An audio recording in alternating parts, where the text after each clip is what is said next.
enough flex. The livest one in the section. Fit the runner, boy, you nigga, no question. You would run a motherfucker high stepping. Hey, you never had a big enough weapon. Motherfucker never learned your lesson. I'm a 88 pack nigga. I'm a 88 pack nigga.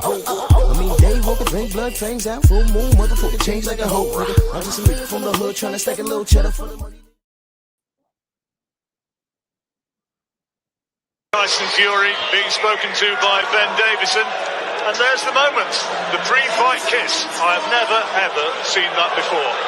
So there's been a few, but people take drugs, don't they, in boxing? They all take drugs, I'd say. All of them. Really? Yeah. I'd say they're all abusing performance enhancers or weight strippers or whatever they're going to do to take drugs. I think they all take drugs. All athletes. Define all. Who's everybody? Well, obviously you're not talking about yourself, so.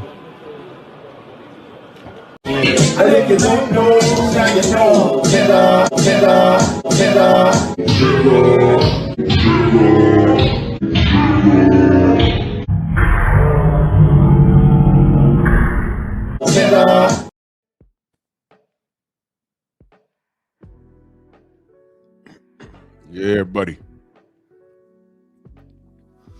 Yeah, buddy.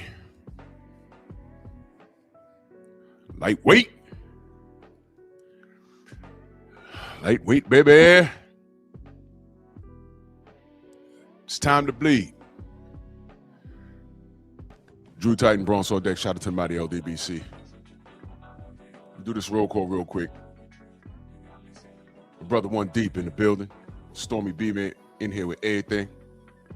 Salute to you, Anwar Willis, Columbia, Michael Fleming, Shin C, Bernard Gilbert, 88, my brother, always supporting. Slim Hussein, Jerome King, Son of Tank, Main Event Mark, Shaquilla, Miss Van Houder, salute to you. And thank you guys for the interview last night. If y'all missed it, go back and watch it. We had Mozzie in here. He was in the Strong House, him and his dad. Miss Van Houder was in the chat. Man, that kid's special, man. That kid's special. We here for the ride. We here. Salute to you. Delano, salute. Del Riv, Robert Singleton, Derek Gaines, the legend. PGH, my brother, true boxer night in the building. Rod Nail, salute. Straight up and down. If you a casual, get out my chat. If you're a casual, get out my chat right now, because this ain't for you. This ain't for you. And I say this respectfully, because you're not going to be able to follow what I'm talking about, because these are things that I've been talking about. Okay? I've been talking about it. Eric O, salute.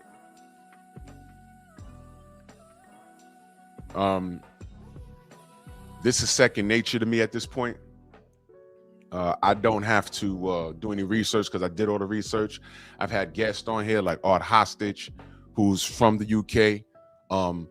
Art Hostage is such a threat when it comes to that underground, whatever they got going on over there, that they ran into his crib and seized his computers and put him on trial. If you know, you know. That really happened. Young Blaze and salute. Isaiah, Anthony Bolton, Lost in the Jungle, salute. Yo, Blazing, it's all right, man. It's all right. It's all right. I'm glad you're okay. I'm glad you're okay. I'm glad you're okay, man. And blessings to you. You know, God don't put nothing on your shoulders that you're not prepared to handle. And sometimes we don't understand why things are happening in real time. But once the emotion sets in, you got to control that and just, you know, try and figure out what's going on and keep your eyes on the prize. Just remember, and this might sound harsh, you got to focus. Jason Bourne, salute. You got to focus. With respect to everything that people go through, I want you guys to just remember this. Your boss doesn't care. Your landlord doesn't care. The mortgage company doesn't care. The people that you pay your car note don't care. They'll say, hey, man, I'm sorry you're going through that, but where's my money? So you can weep. You can do all of that. What I'm saying is the world is very, very, it's brutal. The world is brutal. So we have to adjust with the world while maintaining our humanity. And that's where your faith in the Lord comes in. And that's all I could tell you, young Blazer. For real, man. I'm sorry you went through all of that, man. I'm glad you're here. I'm glad that I can assist in getting you through your morning. I'm glad, your support to me is my support to you. Just being here is great. Just being here is great, man. And hopefully I can get your mind off of what you got going on. Feel me? But just always focus. Don't let what's happening around you put you in a personal spiral where you lose focus on what's allowing you to take care of yourself. You feel me? So just multitask. There you go, my brother Art Hostage right here. Salute. There you go right there. So he knows. He knows. Blessings to you, brother. I was in your chat the other day, as a matter of fact. Salute Art Hostage. Go subscribe to Art Hostage. This is the expert right here. And what I said to you is very true. This man is so on point. They ran up in his crib and seized his computers, man. But when they're doing all of that, guess what? He wasn't lying. Oh, yeah, brother. We on that. We on that. Oh, no, Isaiah. Man, blessings, brother. Blessings, brother. You see, let me pause here for a moment. You see why I don't get on here and play with people, man? You see why I don't get on here and play with people? You see why I don't just randomly just start picking at people online? You never know what they're going through, bro. You never know what they're going through. Leave people the fuck alone, man. You know what I'm saying? We're all human beings. We got families. We got friends off this internet stuff. I don't bother people. You never know what the hell they're going through. Leave people alone, man. You could be a blessing as much as you could attempt to be a curse. This trolling and stuff, you don't know what they're going through. These some miserable people out here.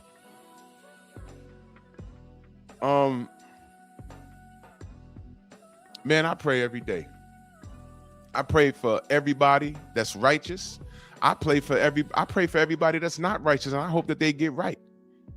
I pray every day that I walk out my door, some idiot don't put me in a position where I have to do something that ends their life and puts me in the bind where now I got to go to court and they're calling me defendant, and I got to justify why I done ripped someone's head off.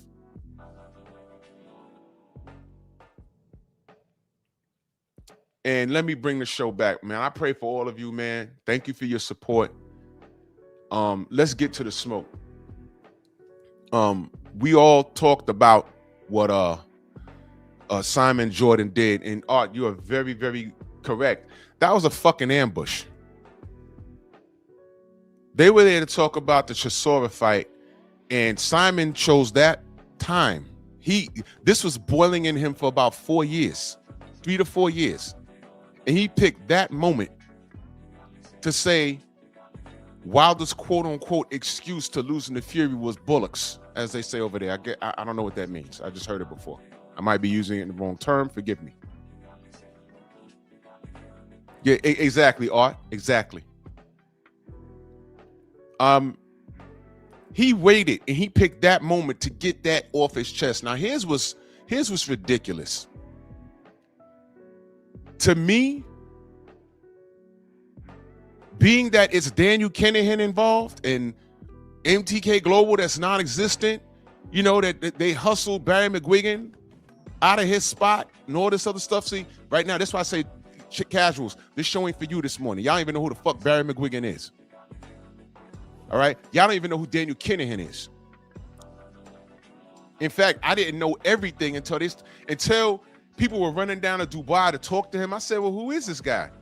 And then I found Art Hostage, and he said, Art is the one that said, no, this guy's bad news. We didn't know who the hell he was over here. I said, well, how bad? And I started doing research. I said, wait a minute. He's what? Simon Jordan knows. And what I'm saying is there should be a statute of limitations, being that it was involving Daniel Kinahan. If Simon Jordan knows everything about Daniel Kinahan, and he says, I'm not a Fury guy, why are you bringing up what Deontay went through with this guy as if it was clean? Oh, he's a cartel leader. He guns, drugs, human trafficking, $5 million bounty on his head from our country. A known cheater.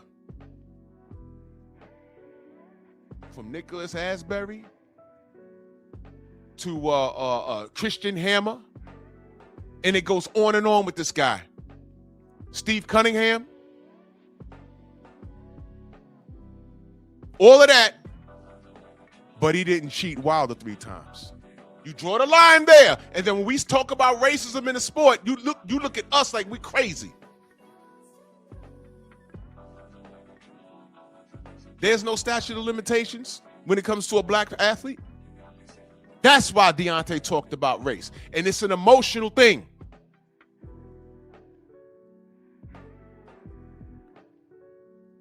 I already said how I feel about Jason Whitlock. That man don't know boxing. And he was too busy trying to, he worried about the feelings of the guy that owns Papa John's Pizza, the MAGA guy, that guy. You too busy worried about him being intimidated by Deontay representing his culture, walking to a ring with a suit on. If that white man got intimidated by that, but not intimidated by the Mexicans on the card that walk to the ring with sombreros on, if that don't scare him, but the 6'7" black man in the goddamn black outfit scared you, and it was Black History Month, if that scares him, then Jason, you need to get away from him. But I know, you don't want to get away from Massa. You fat POS. You fat pillow biting POS. Yeah, we all know you got caught with pillow biting pornography on your work computer, you idiot. Now here's what this is. Let me read this super chat, but let me explain that for a minute. Freedom's March salute. He says, yo, bullocks means bullish in the UK. Oh, really? Okay. I didn't know that. Thank you. I'll be using that a lot more. No Smoke, my brother in the building. Salute. If I miss you in the chat, know that I love you. I'm just cooking right now. Go subscribe to No Smoke. Oh, yeah, Art. Yeah. I don't know what he did. I would love to know. And you see, this is the thing right here. This is the thing. Well, let me get back to this. Let me finish my original point.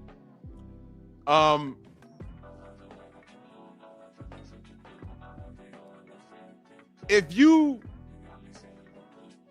just call it what it is. I make a lot of gay jokes on here, but some of those are not jokes. When you stalk another man, like I get stalked, and what's the first thing when people start talking about me? They just start talking about my physique. Oh, Drew, you on steroids. It's been done. It's been said. No, I just work out a lot. Oh, you got to be on steroids. Man, why are you talking about my shape? Talk about something else. And when you've been talking about my physique for 4 years, and you haven't hit the gym once, there's something about me that you wish you were.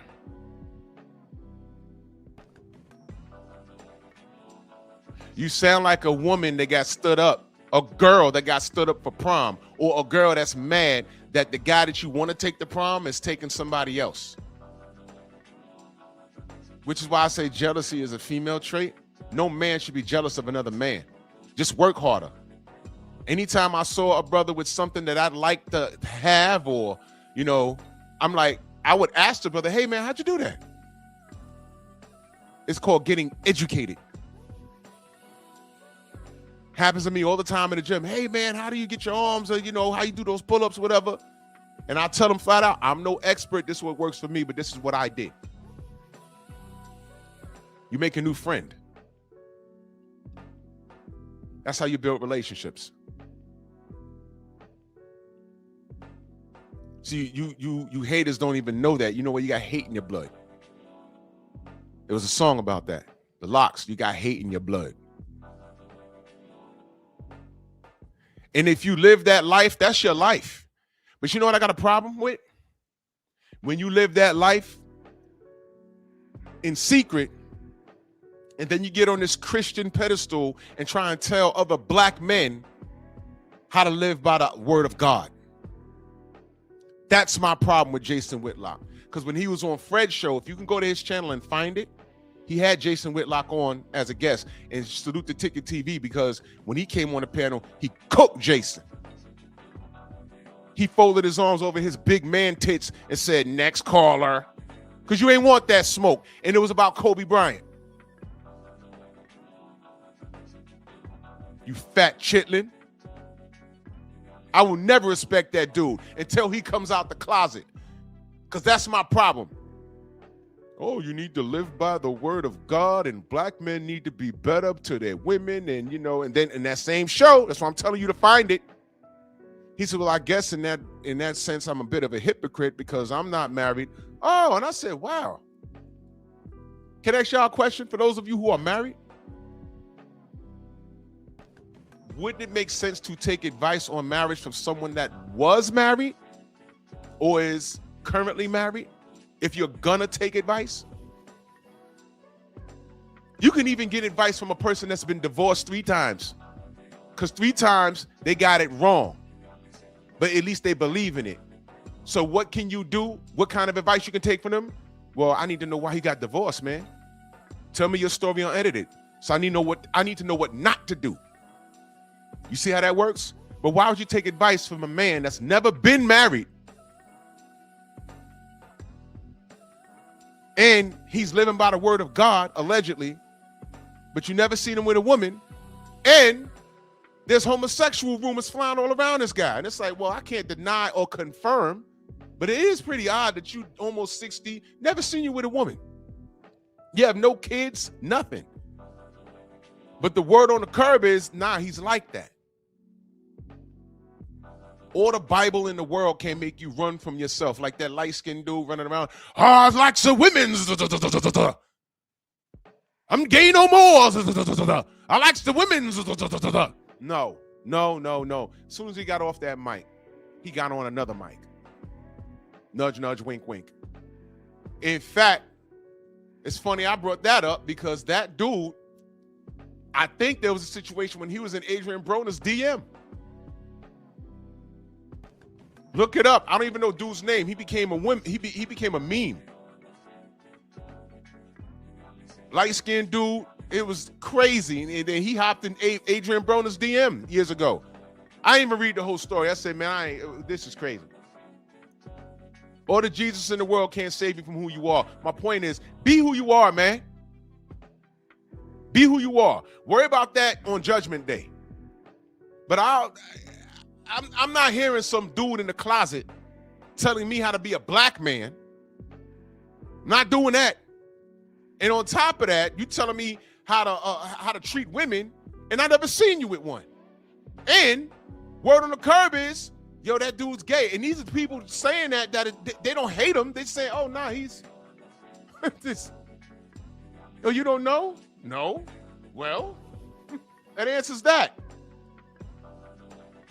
Now to my brother Art Hostage comment, he says the Weeds must be high in Vegas, in the Vegas home of Fury. Here's the funny part. Let me ask y'all a question.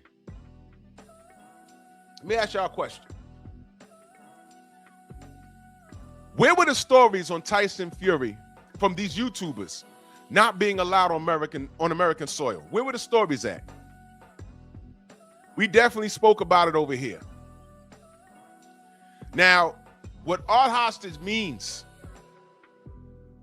is when he had his credentials revoked and he's no longer allowed here, he had a whole home in Vegas somewhere. I don't know. Never seen a picture of it, never bothered, never cared. I don't know if that home went up for sale. Look, where were the videos on his mansion for sale? Had to have been a big property. Where were the videos on his mansion for sale? I'm just asking. I know Ego did a whole live stream when Devin sold his house. Remember that? Oh, you know who it is. Boss. Devin Haney's home for sale. We outside. That was a whole live stream. I said, wait a minute. That's he's selling his property. What is that? What do you mean? What are you trying to? And I never watched it, but he did a whole live stream on it. That's what we doing? Where was this video about Fury's home for sale? And you wonder why I can't stand the knuckle draggers. You wonder why I have a whole show called Monkey Tuesdays. That's why no one can call me racist. Oh, you don't hold black people accountable. You miss every Tuesday. Go to my channel and just put in Monkey Tuesday. I have one tomorrow. What volume am I on Monkey Tuesday? Let me see. I think I'm on volume number 58. So there's 57 shows of me holding the monkeys accountable. And yes, I'm talking about you niggas.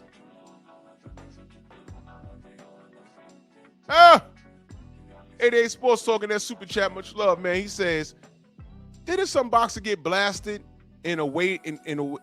Yes. And what happened to that ban list? Why didn't they release all the names? Did Bob give up enough names? Hey, bro. I know. Now watch this. Al Heyman, yeah, more on him tomorrow. But if this was Al Heyman doing this, all of the names will be plastered all over the internet. Yo, listen. Josh Taylor was on that list. He had to work really hard to say, look, man, I was just getting money. I'm just a fighter. I had nothing to do with that shit. Leading up to the Teofimo Lopez fight, he was on that list. I think Savannah Marshall was on that list. Imagine you sign into this. You're just a boxer. You sign in. Oh, man, I'm getting the signing bonuses. Oh, yeah. I'm about to make 6 figures for my next 3 fights. And what do you mean we're out of business? Interpol, what the fuck? What are you talking? Wait a minute. I just signed a contract to work with a company. What do you mean I can't go to America? I fight in a month. And you got to work that out. If Daniel Kanahan was named Raheem Bushim and he was from fucking Harlem, oh my God. It would be a nightmare. It would be a nightmare.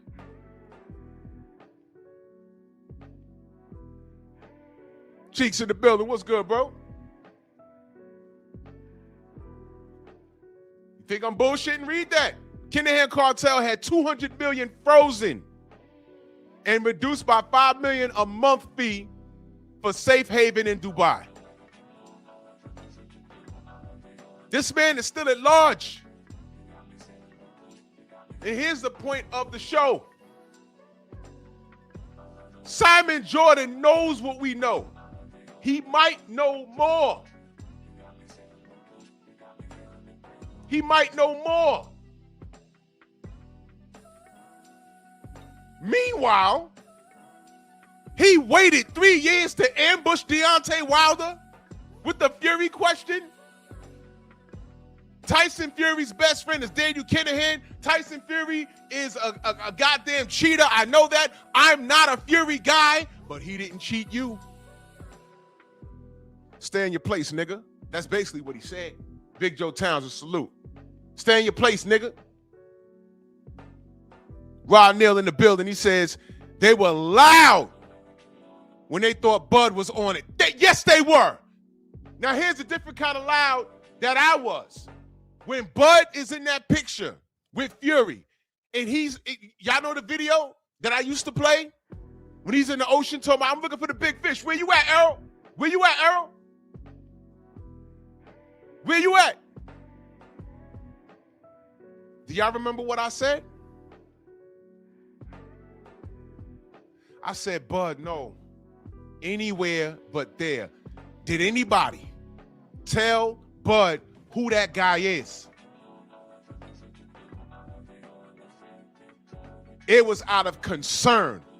I was like, yo, does Bomac not know? Somebody got to tell them. Get away from that guy.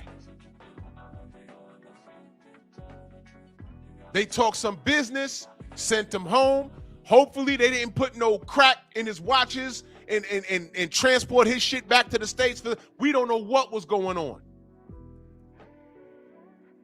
We don't know. But when I said, Bud, I know you're independent looking for a deal, but please not there. It was concern for my brother. It was concern. I wasn't saying, ha, see, yeah, look at him. No, I said, Bud, no, not there. No.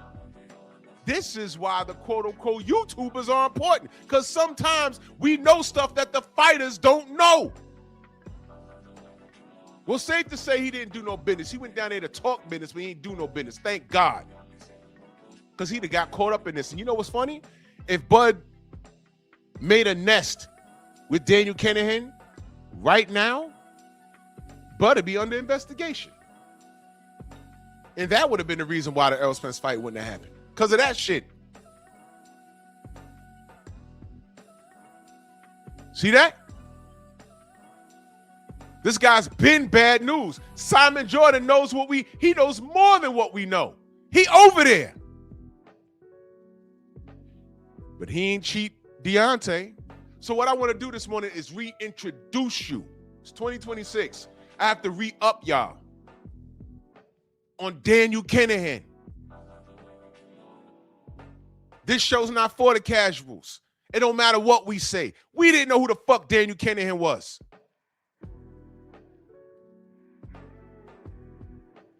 We didn't know. And once we found out, this was mind-blowing. I'm like, wait a goddamn minute.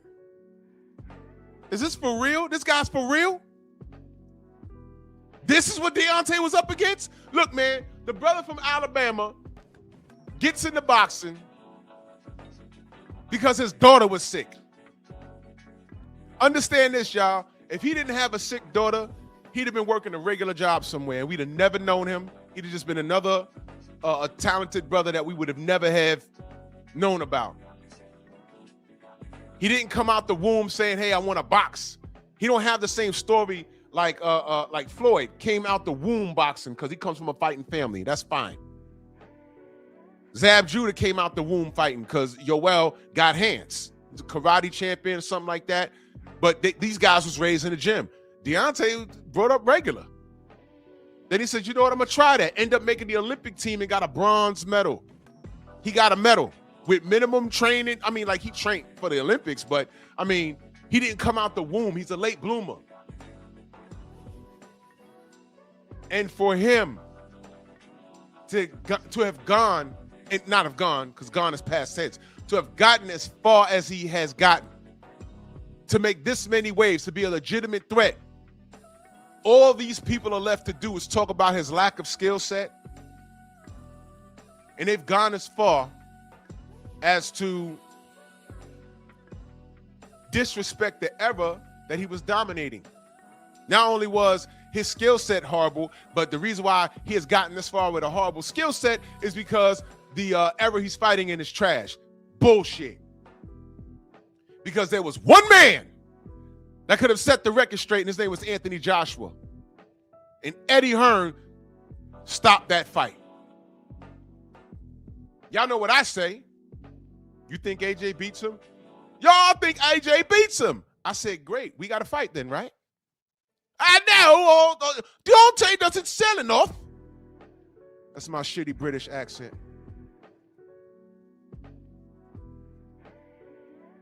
Deontay doesn't sell enough. I'm like, all right, cool. AJ's a rock star. I get it. So Deontay doesn't sell enough, but AJ does. I'm talking about undisputed, and you're talking about seat sales. You're a fan.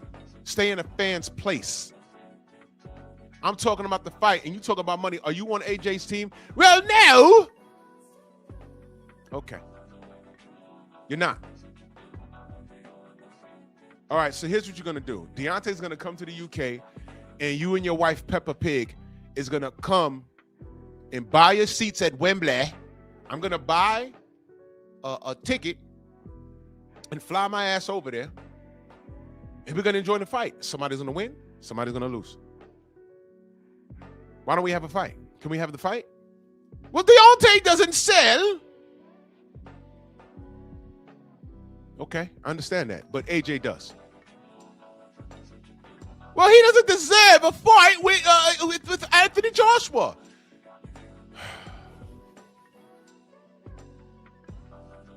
One name, two words, Carlos Takam.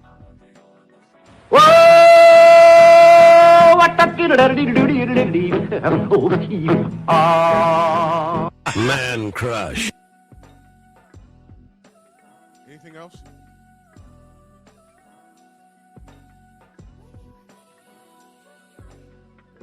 Hey, listen, man. Hey, y'all read that. Y'all go ahead and read that. Speaking of men that I've never seen with women, every time I saw AJ, he on a boat with his boys, with his shirt off. There ain't that much bromances in the world, bro. I don't want to hear it.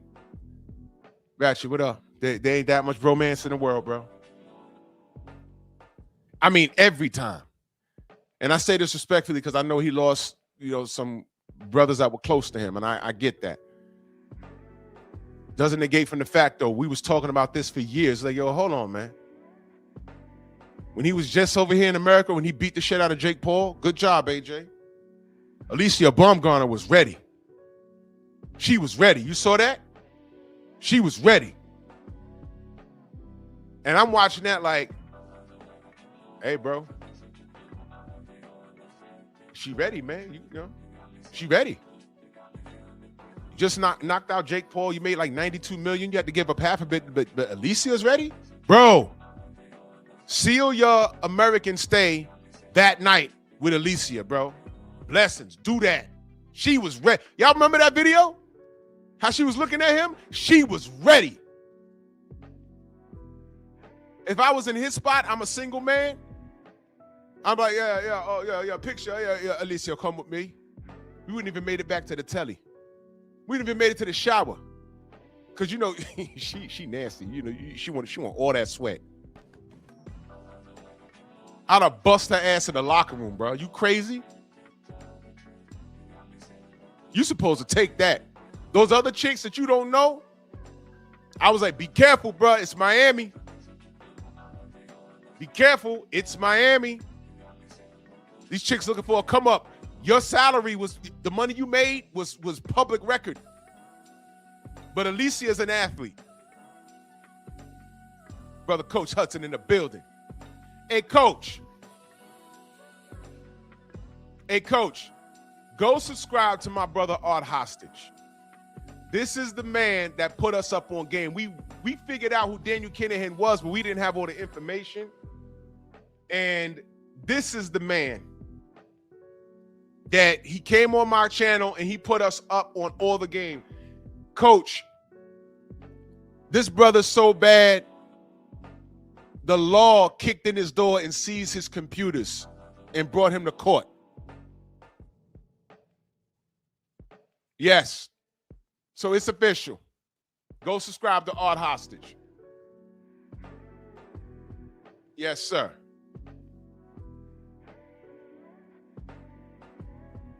Oh, shit. Wait, hold on. I got the news up. There was a carjacking in the Bronx. Terrific. Like I said, we living in strange times. Y'all go ahead and get y'all concealed carry. Rather be tried by 9 than carried by 6. Knock that shit back. My brother Felix Nunez in that super chat. Salute, brother. He says, imagine Canelo having El Chapo as his advisor. That's basically what this is. The difference is El Chapo is in custody. Daniel Kinahan is still at large. That's the funny part. But that's exactly what this is. Imagine Canelo having El Chapo as his advisor. There it is. There it is. Right, that part. And here's the funny part. Remember when Al Heyman was running shit? The PBC was on top of the game. They had TV deals and everything. Wasn't they insinuating that Al Heyman was involved in some sort of illegal activity?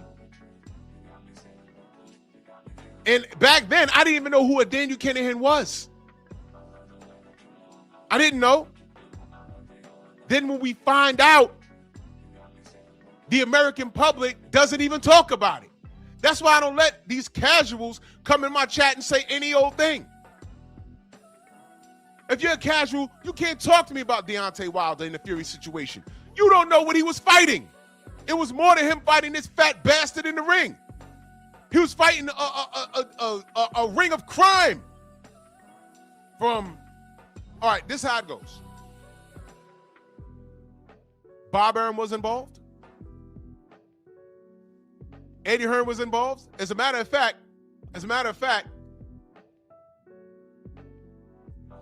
Top Rank and Mauricio Sillyman ran Daniel Kinahan because they believe his white face, because he had deep pockets. They've been around longer than a lot of us. They can't tell me that they didn't know where this guy's money came from. They just wanted to get some money and get in and out. So you had the WBO and the WBA ran over to him, and they backed Tyson Fury. That's his guy. Real shit. That is his guy.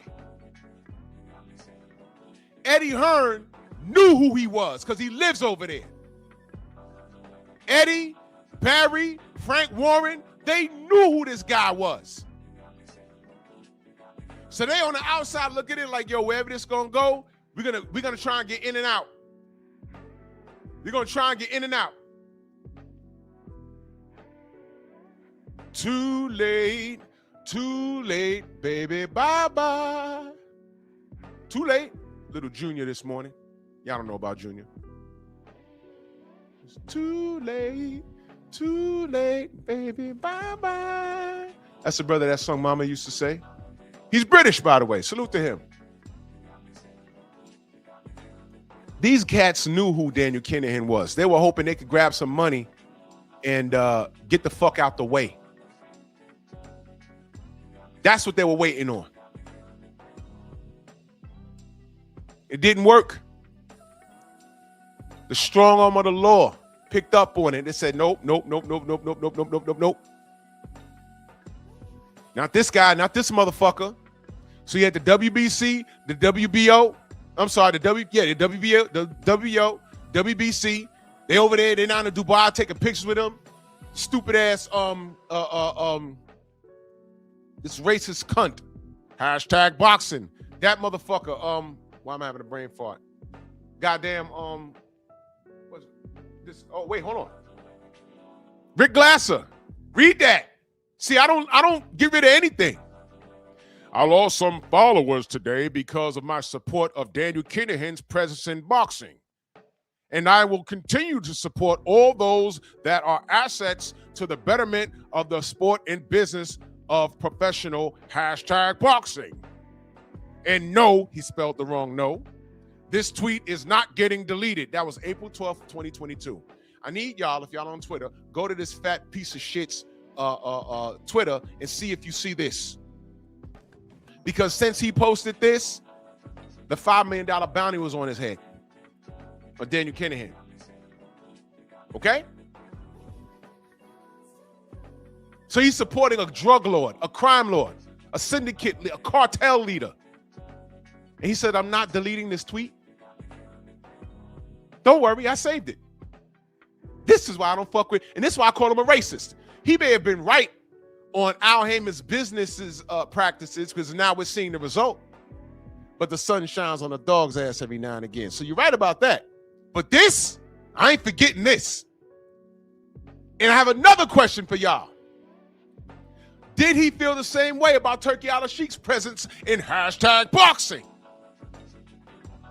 Bend the knee to the Irish white man. But here comes Turki Al-Sheikh with real money. And he's treating everybody like hoes now. Top rank fighters are over there, and people that have waved the WBC titles over there. Then when they win, they're talking about, here comes Mauricio Suleiman. Oh, hey, bud, I need $300,000 for you to have our belt. He said, fuck you, man. Keep this. I'm good. Hey, Shakur. Good win against Tiafimo. We're going to need some money for you to hold our belts. Fuck you. Take it. Fuck you. All right. Your belts mean nothing. You guys are fighting on Tubi. Top rank Tubi. It's over. See what happens when you're a whore? What else Rick Glass to say? Oh, this is what he said about Keyshawn Davis. Keyshawn, you can and will be great. Keyshawn, you can and will be a great fighter. All the earmarks are there, but you need a new hairstylist. Your hair is a mess. Hashtag boxing.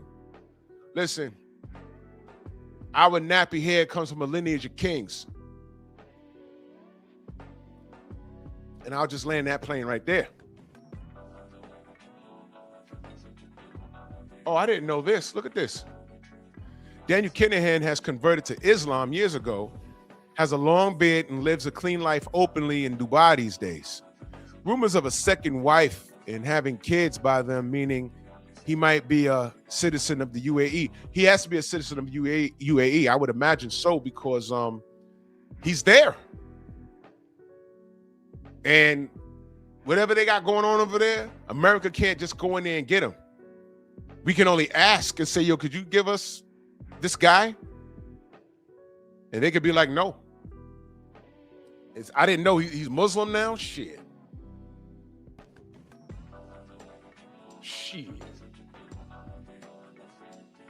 You see, these are things I don't know. You see this? Search Ryan wedding. Mexico cartel's boss connected to Kinahan's currently in U.S. custody making a deal. Holy shit. You see, listen, y'all. I don't even know this stuff.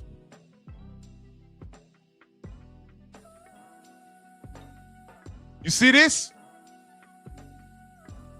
Exactly, D'Artagnan. 8 Muslims. He converted to Islam out of convenience. He pulled a Tank Davis, but he's sticking to it because as long as he's Muslim, they're not going to give him up. So there goes that.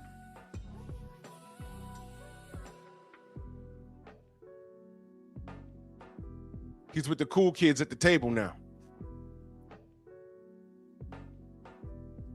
The cartels are connected, man. And look, man. I said all that to say this. This is the bullshit that Deontay was dealing with. It was deeper than just training for 2 to 3 months in the ring in your camp and then going into the ring. It wasn't a clean fight. Jack Reese on the payroll. The second fight, shit removed from the goddamn gloves. He was on my show the other day. He said he had gotten that phone call. He had gotten that phone call. They don't like what he's talking about. And they did that shit to him. They literally tried to assassinate him in the ring.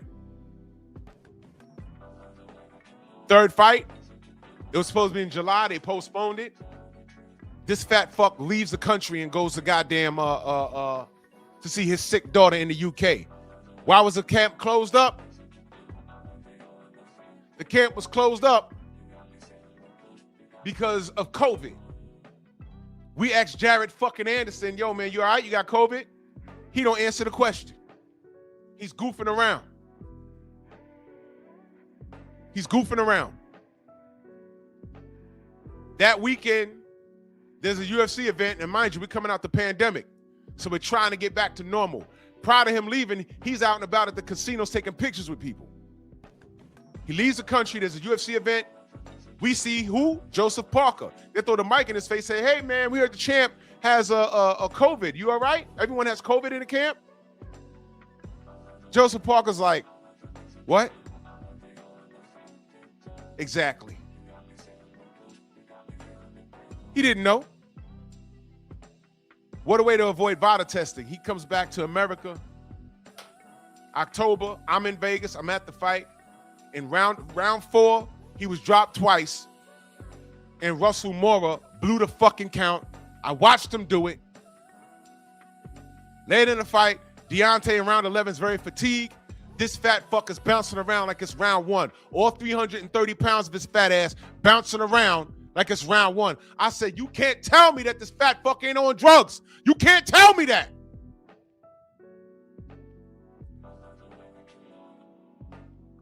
But the funny part is, he gets the benefit of the doubt from a colonizer like Simon fucking Jordan. And of all times, you could have called Deontay on the phone. In 3 years, you could have called this man on the phone. You could have had a conversation with him and asked him what was going on with the suit, man to man. In 3 years, I think Deontay has been to the UK at least twice, and I'm lowballing it. You could have done an exclusive.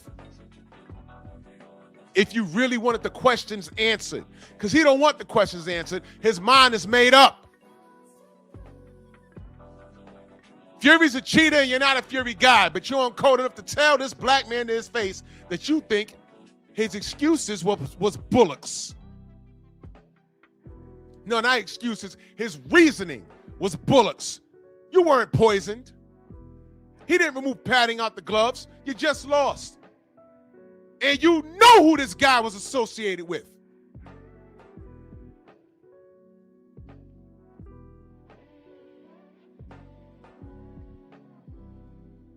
I didn't know that Al-Hostage, he has a clean son. Well, I got trust issues, brother. I got trust issues. When I was at the, oh man, what was that fight I went to? Me and Thomas went to, oh, what's his name? Having a brain fart. But that's that same night I met Larry Holmes and put him on the phone with my dad.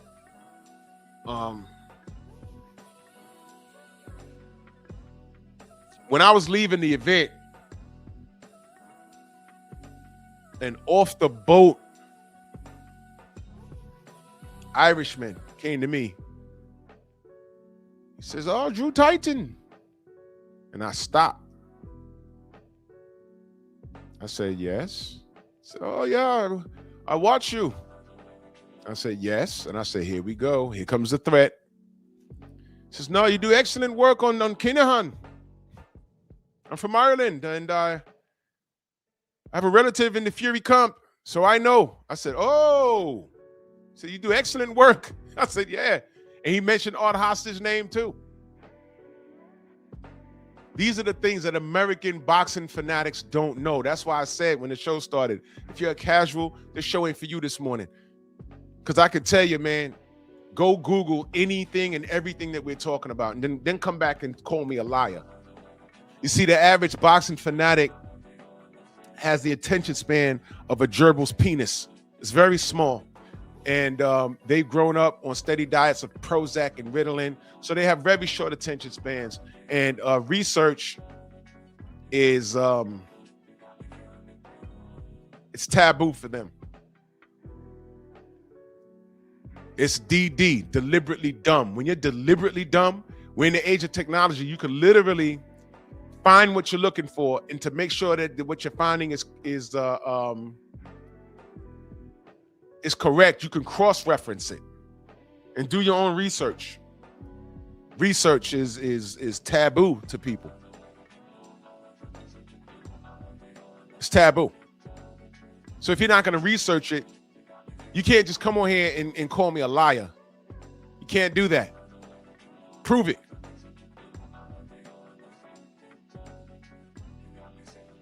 Scott, my brother, he says, "Are you religious, Drew?" Yes, I am. Yes, I am.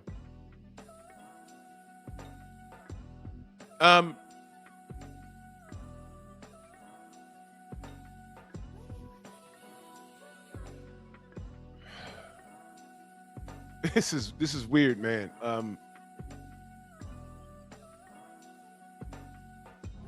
I watch how these boxing fanatics dick away your life and you just come to these channels like mine in an attempt to argue. Listen, I don't argue hypotheticals. Give me the facts. Who remembers Dragnet? Even you youngsters, you may have heard something called Just the Facts, ma'am. That comes from a show called Dragnet. Don't walk me around the block. I ain't got time. I don't make time. I don't make time for that bullshit. Just the facts. Give me the facts. That's why I don't do these super panels when people are arguing over hypotheticals. You know what I will engage with? I can open up a panel and who wins between Hawkeye and Green Arrow. That's fun to me. That's comic book shit. I mean, who really wins in the fight? World Breaker Hulk or Superman? I mean, come on, let's get to it. I could, because that's comic book shit. It's fantasy. Boxing is real life, man. Y'all remember Champ Side? This was back in July, I believe, because I remember because I was out of town. And this Bull Dyke gets on his panel, and she wants to argue Tank. And he says, where are you getting this information? She's like, well, I don't really have no proof, but, it has to be, He said, what do you mean it has to be? And he was presenting facts like, no, it's not that because of this. And the pipe bomb in that conversation was, you know what that was? He says, I have facts here. The facts brought me to this conclusion.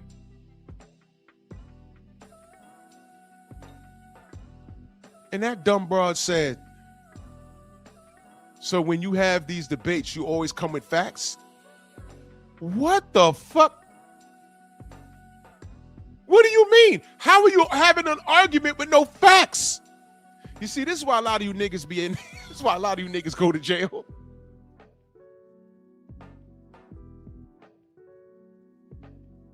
I'm listening to it like, I can't believe she really said that shit out loud.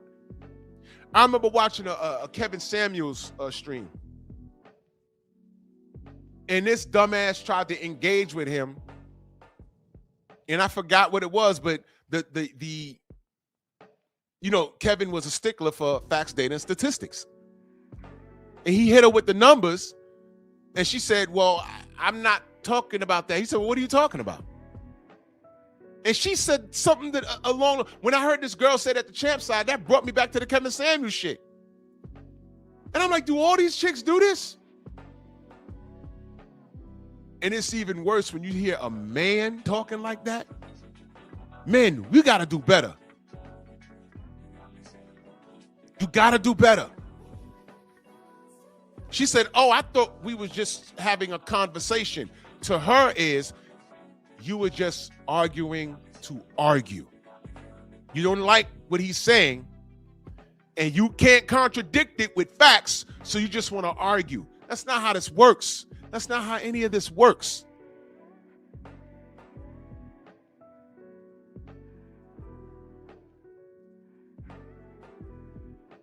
I will never lose a debate. Do you know why? You will never catch me speaking on some shit that I don't know about. I'll tell you straight up and down, I don't know about this. I don't know anything about this topic, so I'm useless. I'm useless. I don't know how any of this works, so don't even worry about it. But I don't let anybody debate me about the Fury and Wilder shit if they don't know about Daniel Kinahan. That's the buzzword. That's the buzzword. All houses says, like Beetlejuice, you say Kinahan 3 times, all houses appears. Word is bond. Yep.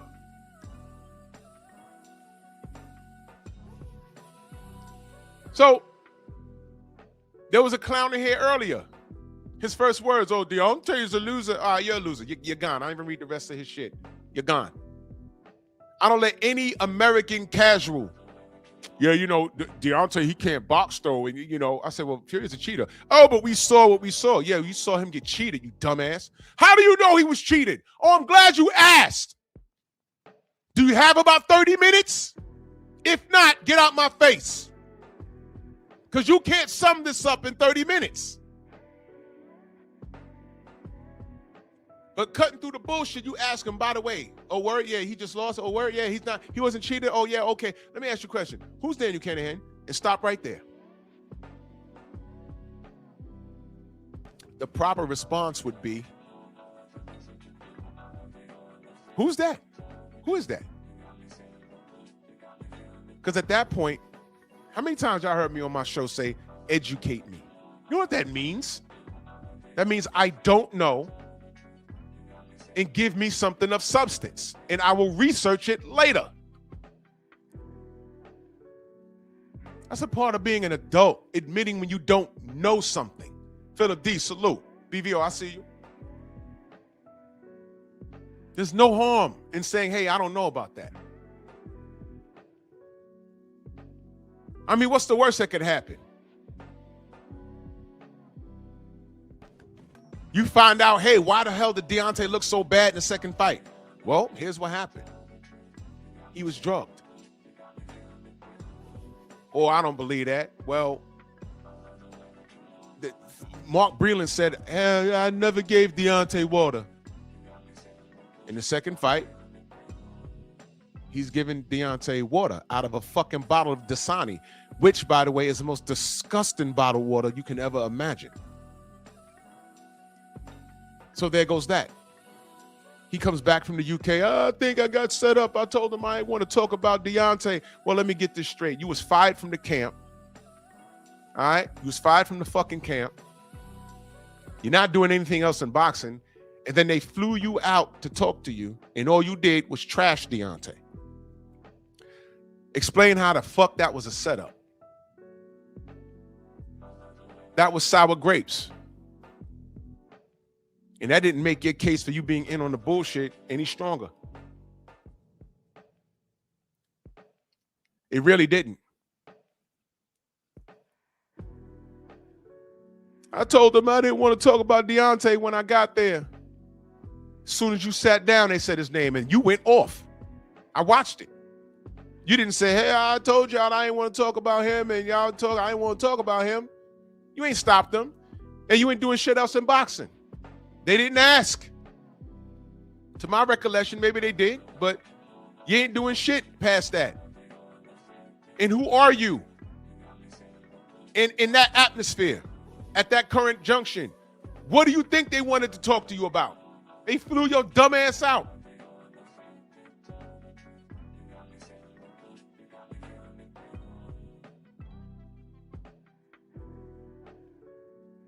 Fuck Mark Breland. And he from my city. Motherfuck Mark Breland. So I know what his dumb ass did.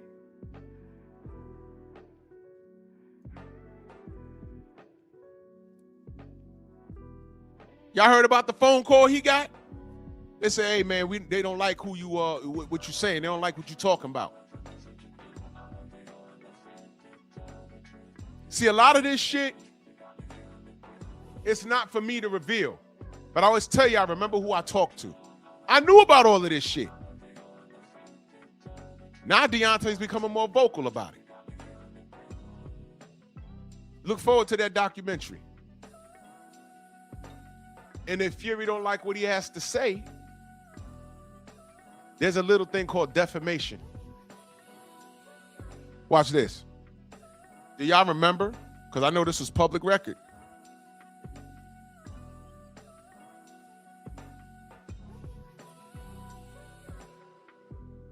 Public record. Do y'all know Manny Pacquiao sued Floyd Mayweather and won the lawsuit? Floyd kept saying, he's drugged up, he's drugged up, he's drugged up. You know what I believe he was, but you know what the problem was? There was no burden of proof. There was no proof. Now, I believe Manny juiced up. I could do math. I'm like, man, as soon as people started really doing OSDT around boxing, his knockout stopped. His knockout stopped. General, salute. His knockout stopped. So I'm not stupid. But there's something called burden of proof. I'll give you another example. We could say, yo, I know Miguel Cotto was cheated by Antonio Margarito. I know he was. We could say that all we want. And people agree with me. Yeah, he was cheated. He was cheated. You know what I could say? If I'm Margarito's lawyer, I could say, prove it.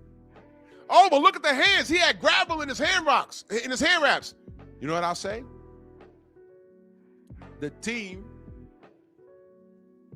were they not in the locker room? They checked the hand wraps? Were they not commissions in the room? Margarito made it to the fight. He just beat Cotto. Proved that he cheated. And if you don't rescind what you said, I'm going to sue you for defamation. And Margarito will win that lawsuit because he was not caught cheating Miguel Cotto. He got caught cheating, trying to cheat Sugar Shane Mosley. That's when he got caught. All that happened was, because I watched that pay-per-view when they said there was a problem with the hand wraps, and then Brother Nas, rest in peace, when he said the commissions, listen carefully, the commission, he had to make the commission do their job, because when they cut the old hand wraps off and they fell on the ground, you heard a loud thud, and they tried to put it in a bag and keep it. And he had to go to the commission and say, no, get that shit. Do your job. My brother Conor Loco said those commissions don't do shit. He said, man, I've seen hand wraps being done and the fucking commissioners over there playing Candy Crush on their goddamn cell phone. They ain't watching shit.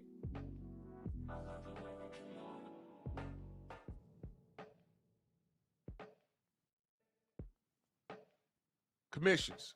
Y'all remember this bitch, Gloria Martinez? Y'all remember what she did? What did she do?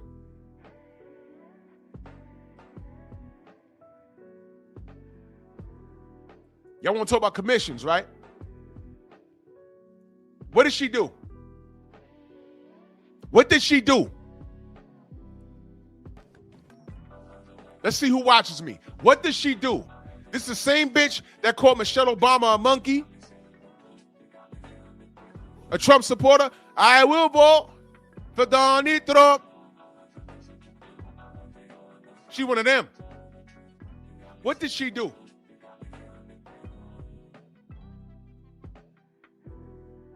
What did she do?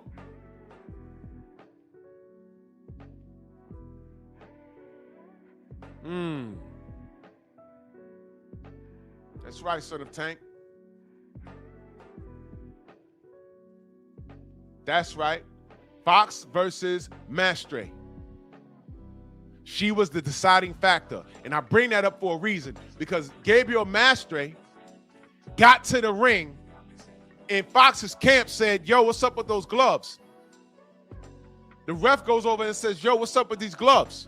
The gloves were skinned. The gloves were skinned. I did a whole show on it. All skin gloves means is they take the leather, they pull it back, and then they tie the tape high so more of the knuckle padding is exposed. It's illegal. And you know what the ref said? Who signed off on these? And you hear someone on the back say, I didn't. From the commission. Now, how the fuck the commission didn't catch that? It was a WBA sanctioned bout. Gabriel Mastre lost that fight. Michael Fox dropped him in the first or second round and went on to outbox him. And who was the deciding factor in that event, in the judge? That fucking racist Latina bitch. And I can call her that because it was uncovered. It was found that she was online calling Michelle Obama an ape. Yep. I'm not making any of this up. I am not making any of this up. And he got to the ring with skin gloves and the commission signed on it. You see that?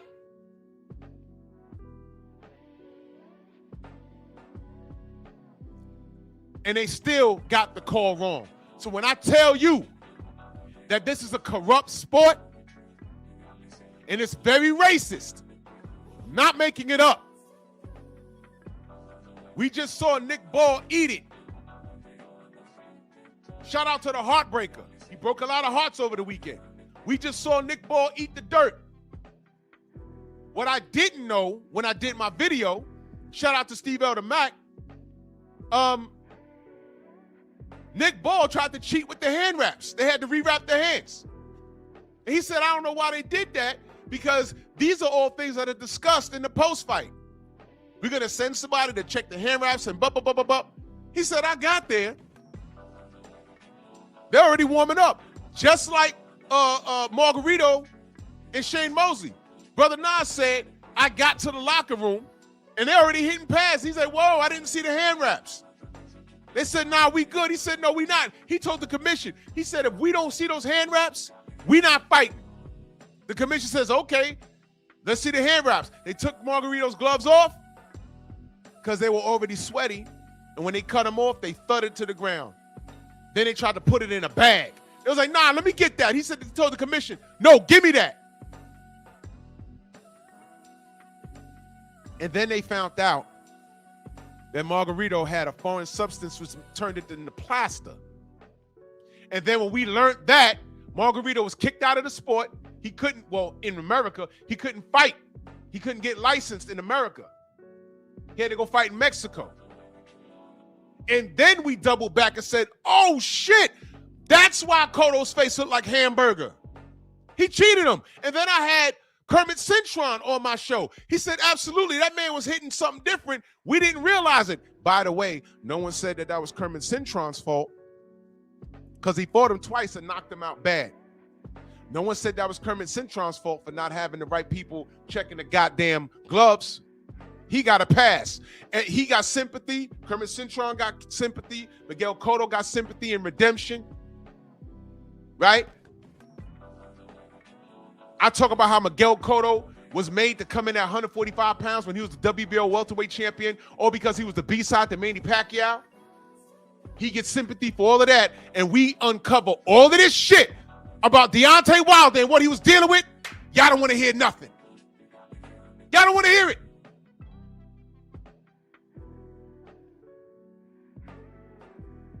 And then when I say there's a racial aspect behind all of this, you don't want to hear that. That's why I say, people, y'all got to qualify to talk boxing with me. When you have fat fucks like Jason Shitcock talking about what it is, he's a casual. He don't watch boxing. He was so busy trying to literally blow Papa John. He watched Deontay walk to the ring with the outfit, and he got intimidated. I'd like to know, why is a white man getting intimidated by a black man on Black History Month walking to the ring with a Black Power song? It wasn't Kill Whitey. Why the fuck do racist crackers think that? Why is it that Mexicans, everywhere I turn, when they're competing in anything, they bang on their chest and say, Viva Mexico? It's beautiful. Love your country. Love your people. I don't get intimidated. Thomas is in the chat. Thomas, were we not at the first Golovkin-Canelo presser in New York? In all of those men, did I not grab the Mexican flag and wave it? That was me. I was Team Canelo versus Golovkin. I was Team Canelo. Thomas, am I lying? Real shit. I'm not bullshitting y'all. I was waving that flag. Viva Mexico. You're supposed to be proud. When Edwin De Los Santos fights, the Dominicans come out. Puerto Rican Day Parade, whatever. If Xander Zayas fights on the eve of the Puerto Rican Day Parade, watch the Garden, bro. When they sing their national anthem. I have no problem with you representing who you are, where you're from. I have no problem with that. It's only a problem when Black Americans do it. It's only a problem.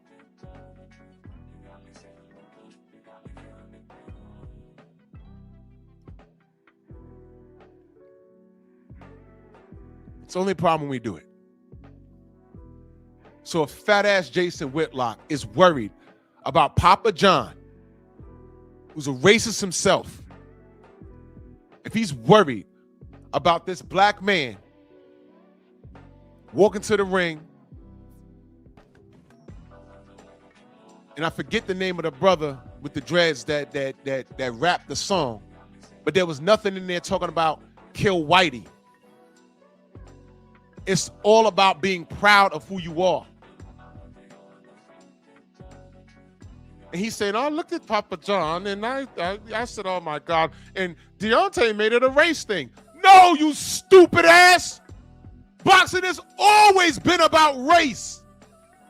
You think Jason Whitlock knows when black fighters would travel from town to town, they would literally hang black people from trees so the fighter could see that. If you win here, boy, this is going to be you. Y'all go subscribe to Scrapbook Boxing. That is a gem. He's interviewed people that by the time he interviewed them, they were old. But they're the ones that told them stories about that. Thank you, D-Smoke. Thank you. But then when you try and explain this to people with a short attention span, it's between them with a short attention span and white folk. And I'll say, now I'm even going to put this on white folk. I'm putting it on others, non-blacks. Either they don't have an attention span for it or they just don't give a fuck. How dare you say that this is not about race? You don't watch this shit enough. You don't know the history about it. It's not about race. I don't watch soccer, and that's like the most popular sport in the world. I don't watch soccer. You want to know how much I don't watch soccer? Years ago, I'm in Manhattan by MSG. And I'm walking, and something always this happened to me 3 times with 3 different stars. But this is the funniest one. I'm walking, I'm on 8th Avenue, I think. I'm by Madison Square Garden. I forgot what I was doing down there, but I was reading a paper. I was looking for some place. I forgot what I was doing, but I literally bump into this guy. Damn near knock him over. And his security sucked. Because when I looked up, I was like, whoa, whoa. I said, oh, my bad. And he looked at me, he smiled, he shook my hand. I was like, oh, my bad, brother. I shook his hand, right? And he walked off. And then I noticed, you know, we had street vendors, right? We got hot dog guys. They sell the hot dogs and the pretzels and shit. There was like 4 of them on each corner, right? They left their stations and ran across the street to meet that guy. Now, this was, I want to say social media was, I don't know. I don't remember. But they ran over there and started shaking his hand. And I'm like, who the fuck was that? I literally bumped him and almost knocked him over. It was an accident. You know who the fuck it was? It was David fucking Beckham. You remember him?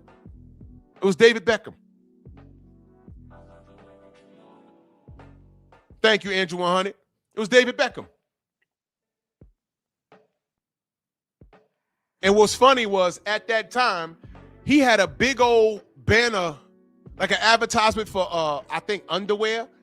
And they had a picture of this motherfucker in his drawers all over, like, by MSG with his bulge out. It was disgusting. And I looked up. I said, oh, that's homie right there. I don't watch soccer. I don't give a fuck. I almost knocked him over. I said, oh, that's him. Yo, people left their stations because soccer's big. And those guys are the street vendors, like 90% of them are foreigners. They're from other countries. So they knew who that was. And he was just walking down the street. He shook my hand like I'm supposed to know. You remember that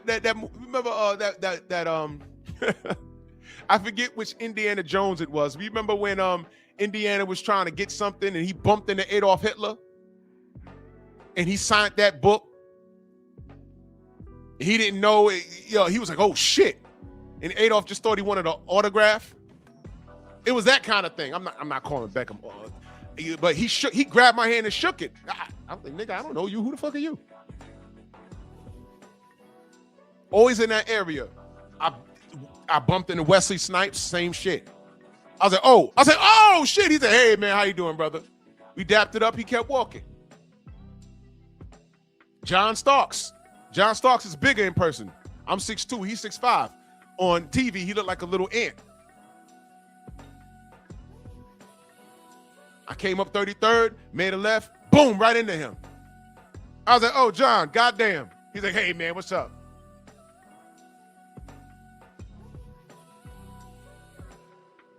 But salute to David Beckham. But my point is, I didn't know who the fuck it was. I didn't know who the fuck it was. I didn't know. Yeah, I hated John Starks. We cool now, but I hated John Starks. Way too emotional, but whatever. But I didn't know who the fuck that. I literally almost knocked the dude over. His security sucked. I almost knocked his ass over. Like, I'm walking, I'm reading the paper, and boom! I said, "Oh shit, my bad." He said, "Oh, how you doing?" And I shook his hand. I said, "Hey, how are you?" And I was like, "That was fucking weird." He got to the corner, and I heard these men look like chicks. Oh! And they ran across the street. Oh, David. And I said, "Who the fuck?" Store owner was like, "Oh yeah, that's David Beckham." I said, "Oh shit, I know that guy." And the guy pointed up. Dude, goddamn, he got his beef out in Manhattan on the side of the Madison Square Garden. I said, "Oh yeah, that is him. That's him. That's him right there." I don't know. Yeah, I know this guy Messi. Messi's like the Michael Jordan of soccer now. I don't know these guys. Respectfully, I don't know. Now watch this. What if all of you in the chat that watch soccer, Scott. What if you saw me on a random soccer channel? This guy just talks soccer. I'm sure there's soccer heads all over YouTube.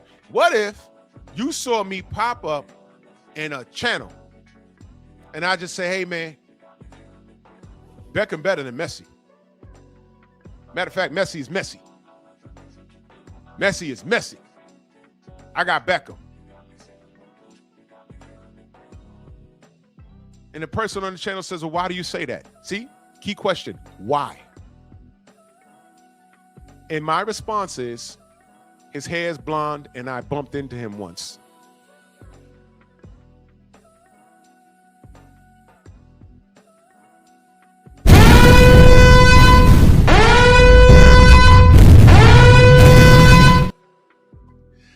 That's how I feel listening to you Tank fans. That's exactly how I feel. See? See how that works?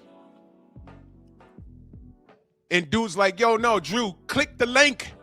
I need to know, why do you think Beckham is better than Messi? I want to have this conversation." And I come up here talking about blonde hair, endorsements, and I bumped into him once, and he's a cool guy. He shook my hand. That's my argument.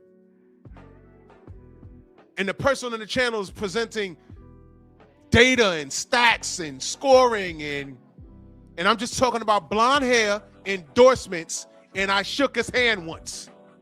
You see? Exactly, Scott. Exactly. That's how I view Tank fans. Just like that. I'm like, what? Wait a minute. What kind of conversation are we really having? That's why I say this is not a safe space for casuals. And I'm laying all of this groundwork out because it's all relevant. This is why I don't let a casual fan talk to me about Deontay Wilder. I don't let a casual fan talk to me about anything. You can't talk to me about the history of the sport because you don't know. You can't talk to me about Deontay Wilder because you don't know. You can't talk to me about Devin Haney, Tank Davis. You don't know enough about boxing. You can tell me about some chrome hearts and Brady's and tattoos. You can tell me about that if I ask. If I ask. Prez, exercise your right to remain silent. You're exactly who I'm talking about. I asked you last week, what do you want to see Tank Davis do next? And you said, make as much money as he can. That was your response.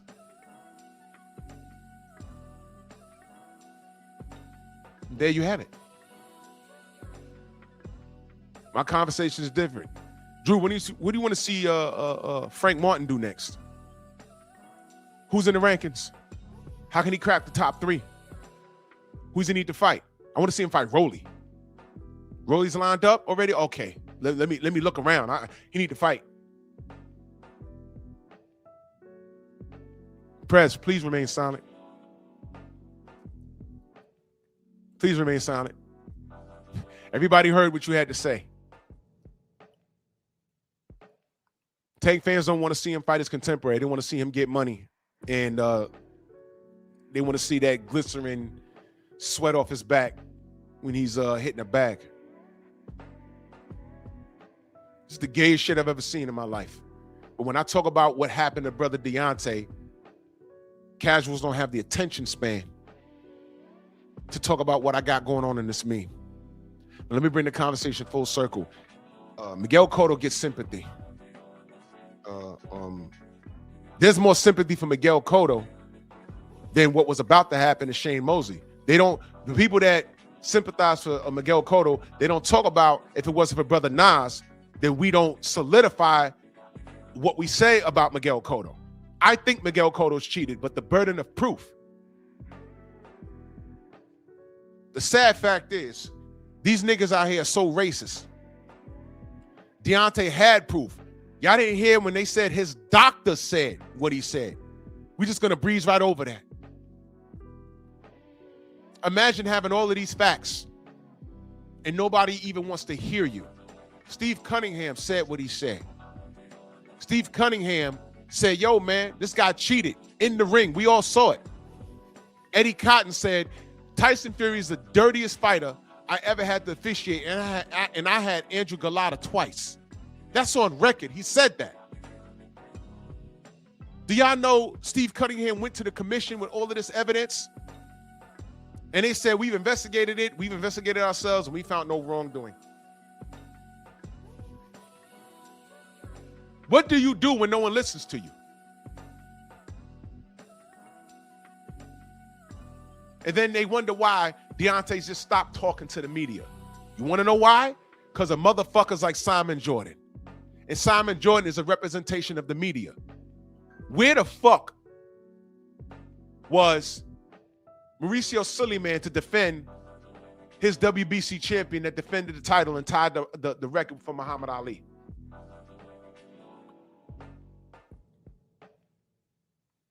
They didn't even want to do anything. This is the same guy that wanted to launch an investigation when Deontay said, I want a body on my record. Mauricio Suleiman. But never forget who he is. Watch this. Hello, my name is Mauricio Suleiman, Executive Secretary of the WBC. We would like to announce that we have begun an investigation regarding the situation that happened in a female championship fight last weekend in Mexico. The fight was between Juarez and Rigo Togo from Japan, and there was a situation in which the gloves were tampered with. The WBC is gathering all the reports from the supervisors from both camps, and we will have a hearing with Togo's management to have them explain exactly what transpired during that situation of the gloves. Here's the evidence. It is a critical and alarming situation because the so-called skinning of gloves seems that happened for this fight. We are very concerned about this situation, and the WBC is gathering information regarding. They went so hard for Rio Togo and La Barbe. And it turns out that Rio Togo cheated. My point is, the fight happened, and once there was a suspicion, the gloves was on his fucking desk the next day. When we said there was some funny shit going on with Tyson Fury's gloves, he didn't even bother. Why? When I spoke to Sugar Hill on Fred's show, I asked him where the gloves are. The gloves are in his house. When I spoke to Mauricio Suleiman on Fred's show, I said, do you know where the gloves are? He said, no. I said, they're in Sugar Hill's house. Mauricio Suleiman lied and said he was in both locker rooms, and to say that Fury cheated was impossible because I was there. That's not what he told me on Fred's show. It went from I was there to the commissions was there. I just told you the commissions was there when Michael Fox got to the ring with Gabriel Mastre, and Mastre got to the ring with skin gloves. Do we really trust the commissions?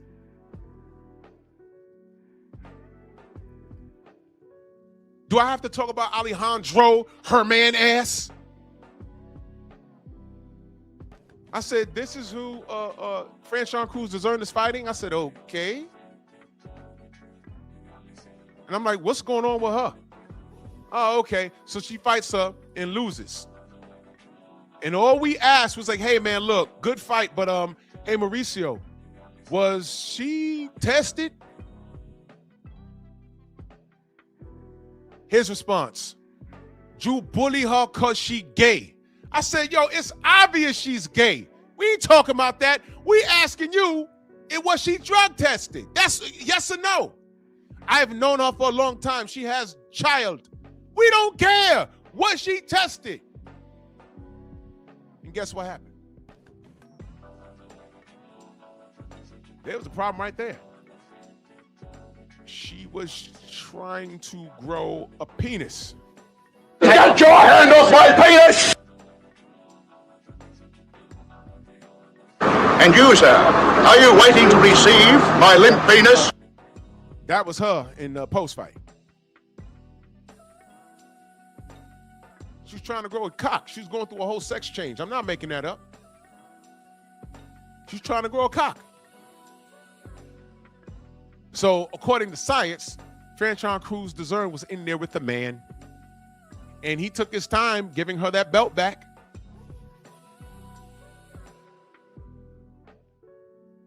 You remember when he told him, we said, hey, Mauricio, this guy Daniel Kinahan is bad fucking news. You remember that? What did he say? It's in writing, but I remember what he said. I am not Interpol. I am not the police. I'm judging Daniel Kinahan based off what he does moving forward in the sport of boxing, something to that degree. And then literally a week later, $5 million bounty on Daniel Kinahan's head. And he said, I made a mistake. You think? You asshole? WBC, Daniel Kinahan, Deontay Wilder. Uh-oh. Y'all want to talk about that, though, right? But that doesn't matter because Deontay, all he has is a right hand. Shit like that. Now, if I, sitting in the Bronx, if I know all of this, what makes you think Simon Jordan, who's not a Fury guy and who is anti-Kinahan, what makes you think he don't know? You know what this was? This was a colonizer mentality. Undermine what that black man says. And no matter what, I'm standing on business. You just lost because everything was fair when you fought Fury. And I've been waiting for 3 years to tell you this to your face. It was disrespectful.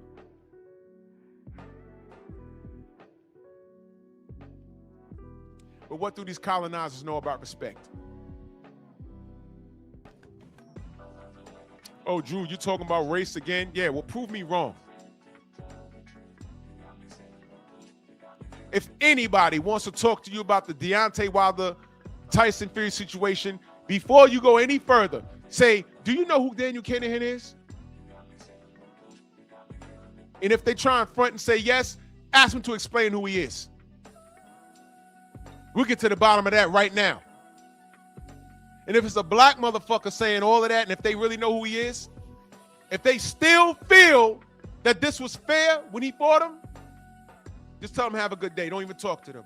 They don't deserve to speak to you. They're fucking idiots. Deliberately dumb. In this age of technology, to be deliberately dumb is a spit in your fucking face. Todd French in that super chat, he says the champ was gracious to that a-hole interviewer. He was. Because if it was me, I would have asked how come Fury was bought from the U.S. and how about boar testes? I didn't even get to that. What was the name of the guy that said they told him the farmer? Oh, me and Huggy Fury, his cousin Huggy Fury, popped dirty because we was eating boar nuts. Swear to God, that's what they said. Then he spun the block and said, nah, I never sold him any boars. We don't even have boars in our country. with butts. And he came clean because he didn't pay him. And I think he disappeared. Black Martial Arts Society in that super chat, he says WBC ordered Paffin to make those gloves inspect what? Yo, you're getting deep, brother. They don't know about these gloves. They don't know. This guy has a history of doing this shit. He has a history of this. Martin Carefoot was his name. Thank you, Robert. Where is he? Is he okay? My brother, the Cali Enigma, go subscribe to my brother.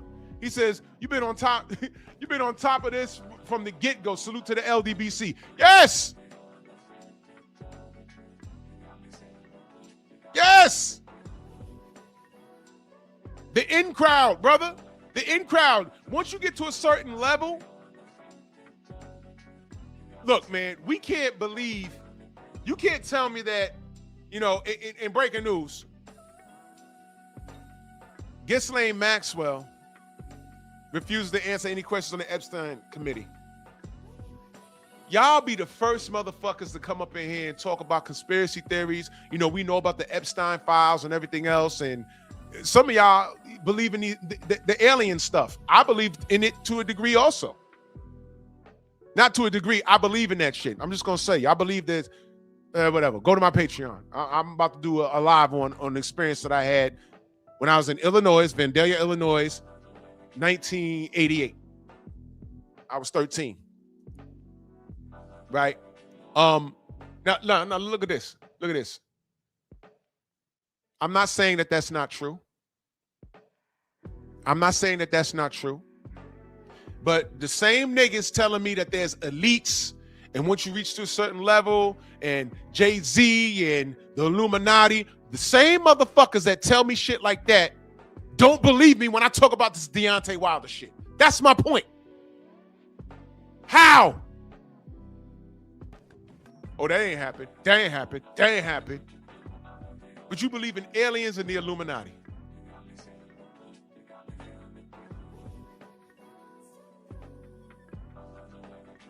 See that?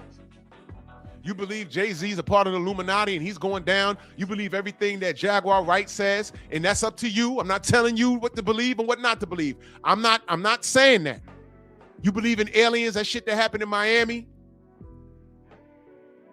I know a motherfucker that was around there, and when it happened, I got a phone call. Yo, you know what just happened? There was some 9-foot tall nigga.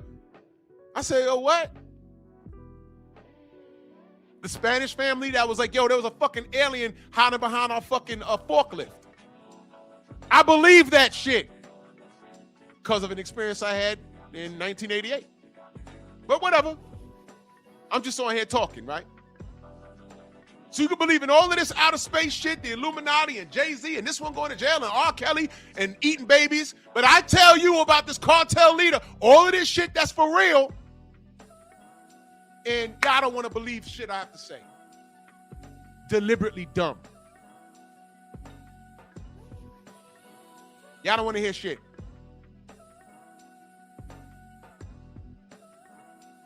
Wait till tomorrow. I'm going to lay it all out. This shit with Floyd Mayweather suing Showtime for $340 million and how I believe so far, Al Heyman is exempt from this lawsuit because of his title as advisor, and why the PBC's fucked up. Press still got on here and said the PBC runs boxing. When all the writings were on the wall for the last 3 years. Tank and Roach was supposed to happen in Houston, Texas at the Toyota Center, and then it wasn't happening. We're like, well, what's going on? And the way it was worded was, the venue wasn't ready. I forgot how they worded it, but our brother Rod Neal's in Houston, and he said, ain't nothing wrong with the venue. The Rockets are playing there right now. There ain't no burst pipe or nothing. What's going on? Oh, no, they're going to Brooklyn. Okay, well, what happened? And then I'm looking at the goddamn press conference, and I'm like, it was at some college? And I'm like, what's wrong with the production? It looks low budget. What's going on? And then here come Blue. It sounds like they have money problems. And all of a sudden, Blue became the enemy. He says, no, it looks like they're having money problems. Wait, well, we trying to find out what's going on. And here we are right now. Floyd Mayweather suing for $340 million. Showtime went out of business. Not out of business. They left the business of boxing. Top Rank has no network. They're on Tubi. Looks like these YouTubers weren't so crazy after all. We just following the bouncing ball. You know what it's called? It's called journalism. Now, I'm not a journalist by trade, but I can follow facts. All I'm saying is that this don't look right. This don't look right. What's going on over here? Tank is the face of boxing. How could they not secure a venue? What? The week that and mind you, they don't just secure it for a weekend. They secure it for the whole week. They got to do press conferences, meet and greets, and all this other shit. The Rockets weren't moving over for them niggas. So I was like, wait, what's going on? And I think the week that they were booking it, the Rockets were on the road for that week. I think. Don't quote me on that. I think. That's the proper way to do it. The week that they have road games, we're going to book the venue for that week. There was no money. And when Blue Blood exposed that they put it out, but then Blue Blood made that phone call, all of a sudden, instead of following the facts, y'all got mad at Blue. Oh, he don't know who he's talking to on the phone. That person they can't say anything. They're not at liberty. The person on the phone is not the person in the office making the big calls. Okay, with that being said, thank you, Rod. They were on a 5-game road trip, and they couldn't secure the venue. That's a money issue. And when Blue made that phone call, motherfuckers got mad at Blue for talking to a person on the phone that gave them the information. And my thing was, if the person on the phone gave Blue that information and they're wrong, then blame the person on the phone. But at least Blue was looking out to try and get us the news and find out what's going on. Because it didn't sound right. How does Tank, this megastar, not have a good enough name and generate enough revenue or convince the venue that we can get you this money for them not to secure the venue? That's all we was asking. It didn't sound right. The bank wasn't in order. And what did y'all do? Y'all called Blue Blood the hater. Y'all said, hey man, y'all hate Tank. No. We're just wondering why, because, Cats was about to buy a plane ticket for that weekend and just wait for the tickets to go on sale. That's how much they love Tank. If you love him like that, that's on you. That's fine.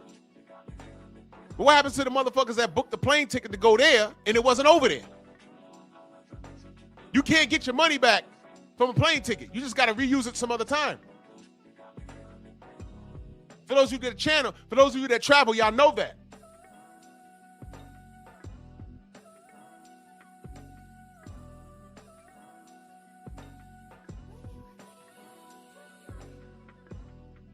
Exactly, Art Hostage, exactly. How the fuck they get mad at the messenger? That was the weirdest shit I've ever seen. You had a mixture of things. You had people that had unconditional love for Tank. And you had a lot of people that just hated Blue. That's where the hate was. Because the same rules apply over there that apply over here. Stop me when I'm lying. When I'm talking about any fighter, stop me when I'm lying. Say, Drew, you're lying on this guy. No, you just don't like what I have to say about him. But I'm saying, yo, stop me when I'm lying.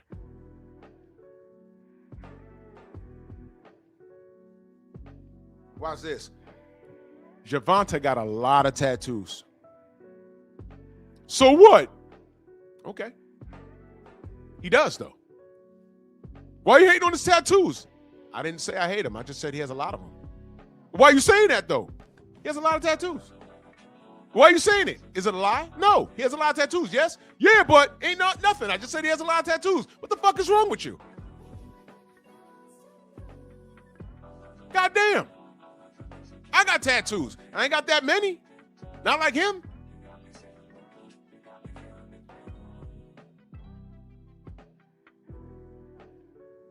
Watch this. Deontay got long hair. Gervonta got long hair. So what, nigga? You losing your hair? Yeah. 50 years old. So why are you hating on his hair? I'm not. I just said he has long hair. Why'd you mention it though? You like his hair? Well, yeah. Okay. I just said he has long hair. Am I lying? No. So why are you attacking me for saying the man has long hair? What are we doing? See how that works? You motherfuckers are in defense mode about the wrong shit. Why am I talking about his hair? Why am I talking about his tattoos when he's a boxer? Deontay got a lot of tattoos. How many times you heard me mention his tattoos? Uh-oh. How many times have I mentioned his tattoos? How many? Never. It's the first time you heard me say it.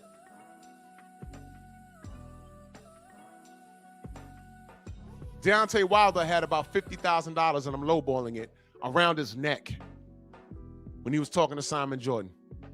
How many times you heard me mention his jewelry?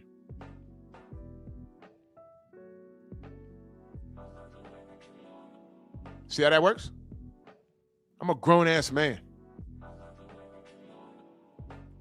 You motherfuckers you motherfuckers are the Robin Leaches of the internet. Y'all know who Robin Leach is? Y'all remember a show called Lifestyles of the Rich and Famous? It was before MTV Cribs, and we're talking in the 80s. Robin Leach, the British brother. And he used to interview people that were rich and famous and present to you their lifestyles, their boats, their cars, I'm Robin Leach, and this is Lifestyles of the Rich and Famous. I used to watch that stuff. It was real big over here. You know what I noticed? I'd be like, wow, look at what they got. Wow, wow, wow. I never hated on it. You niggas today, you look at this nigga think he the shit. Nah, he just worked for it. But some of you motherfuckers. What Blue call y'all? The knee pad boys? Slurpers? Ridiculous. But I know Deontay is too dark. He's so dark, y'all don't even notice that he has tattoos all over his body. That's how black he is, right? He's too dark. He's from the South. His English ain't proper, right?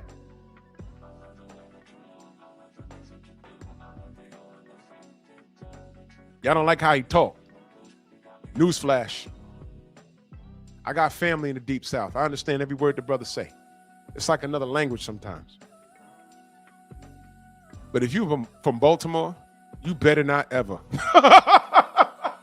Because y'all from the Northeast, man. Y'all from the goddamn East. I know there be jokes talking about, country bumpkin. Okay, fine, man. You want to do that? There's white folk down there that talk like that. Right? Let me be very clear.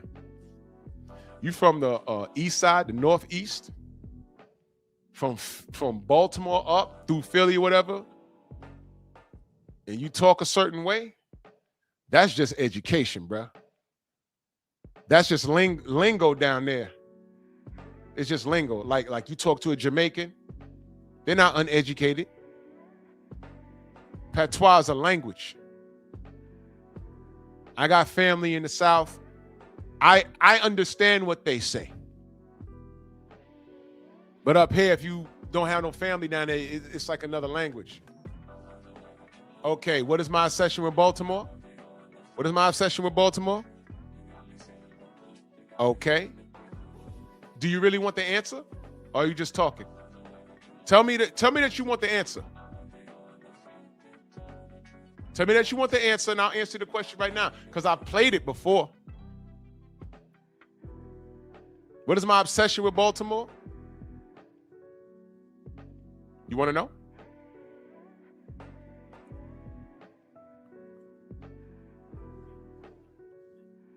You want to know? Go ahead, press. Tell me you want to know.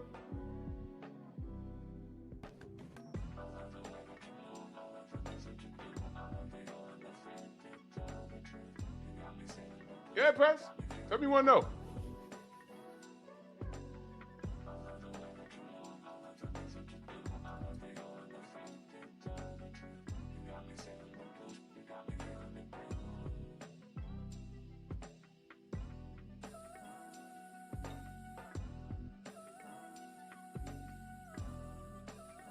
Go ahead.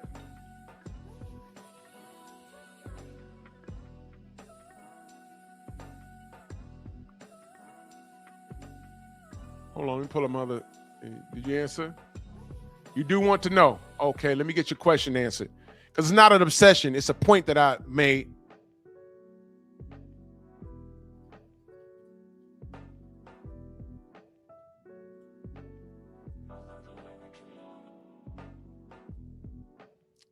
Pull it up. I know I saved it. Give me a second. Because I'm going to make a point.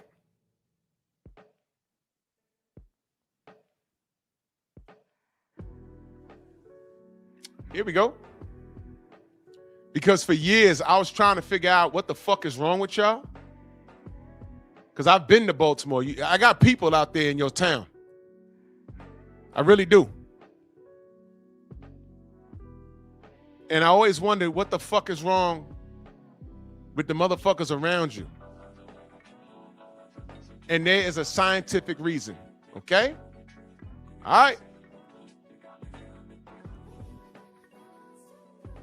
What does that say? I was wondering what the fuck is wrong with y'all. Why y'all got a gang problem? Now, you can call it an obsession. I was just looking for answers. Like, what's wrong with these niggas?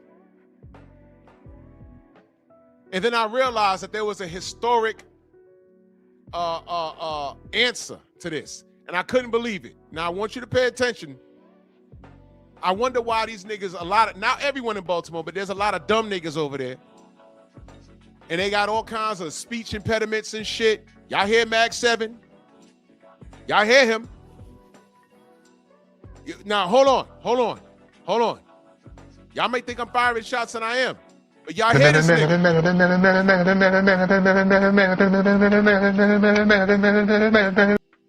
And I said to myself, there has to be a scientific reason. Like when you hear a grown-ass man like K-Ho talk about he identifies with Tank. What grown man identifies with the woman beater, an underachiever that speaks with no education?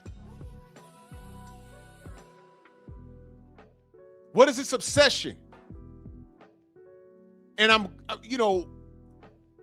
two of my friends moved to Baltimore for business. And they're like, yo, there's a side of town that's fucked off. That show The Wire.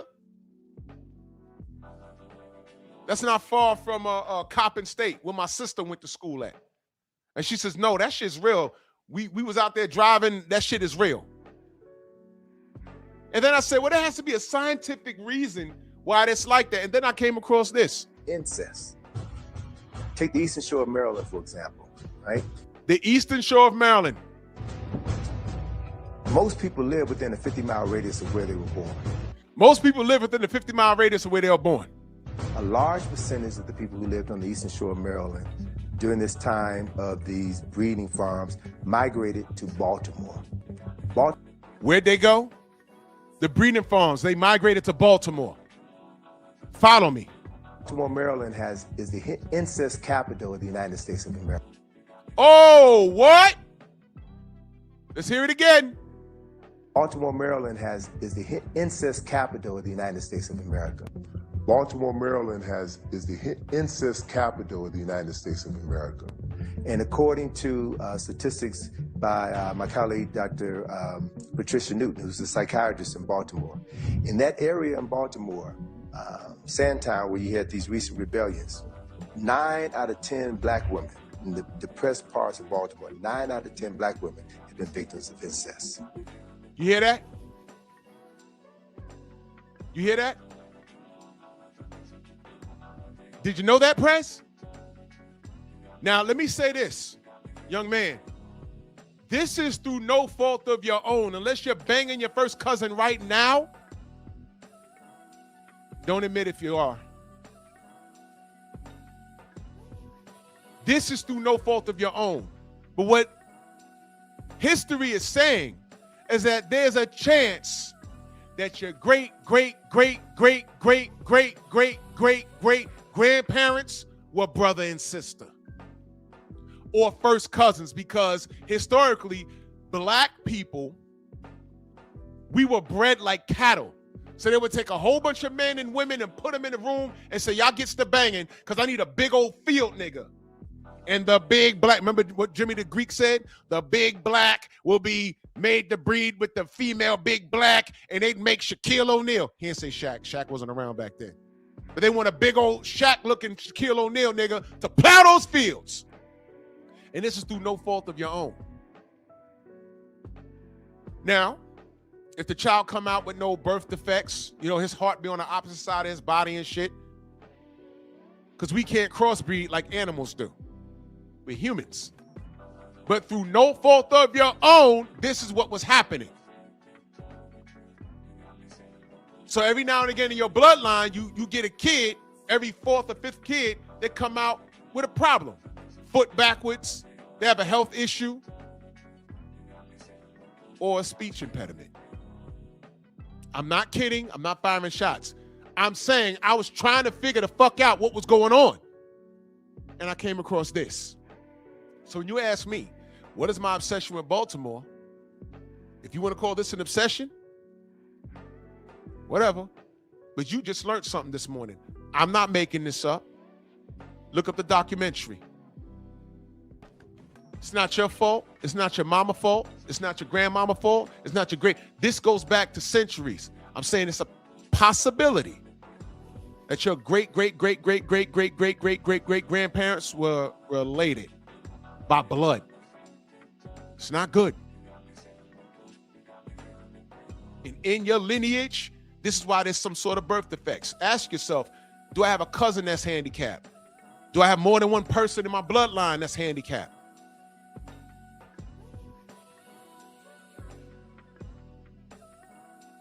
Why do you think I look at Tank a little weird? Like, what the fuck's wrong with this kid? Why do you think that? Why is he doing this? You was about to make $40 million and you went and go punch this chick in the face?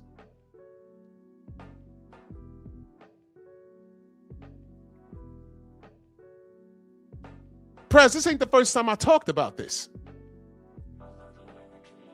So you asked me the question. You asked me the question. Here's your answer. And as a gift to you, here you go. Y'all make sure y'all save this. And y'all can actually use this to say, Drew, give Tank a break. You know that boy probably retarded. You know his great ancestors were probably brother and sister.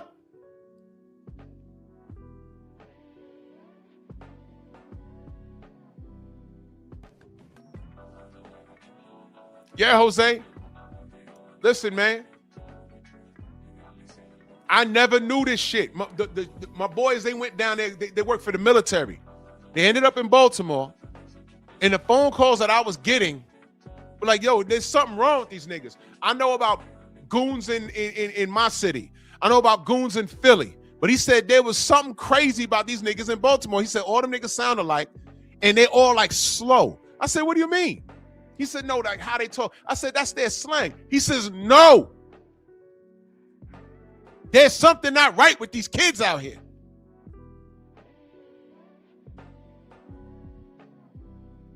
There it is. In the same area, 7 out of 10 black men have been victims of incest. 7 out of 10 black men have been victims of incest. You hear this? Watch the news channels here in America and see how many mixed race black men and women are forecasting the news in America today. Don't miss it. Don't miss who's on the television screen talking to us. That black-skinned woman or man is peripherally there. This mulatto, who I don't blame for their condition, but if you accept that role in society, then you got to take responsibility for what comes from it. This mulatto, do y'all even know what that is? What do I call Tank? Do I not call him Mellow Yellow? Mellow Yellow, mulatto, Mellow Yellow, mulatto. You see that? Okay. I'm not just saying shit just to say it. So I hope I answered your question, Press. Because in all reality, I'm trying to make sense of it.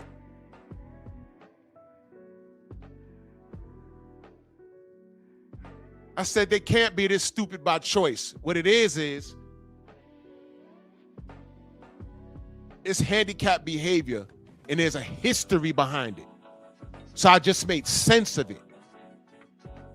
And the people running behind this kid, you gotta understand, he is deficient mentally. He's deficient.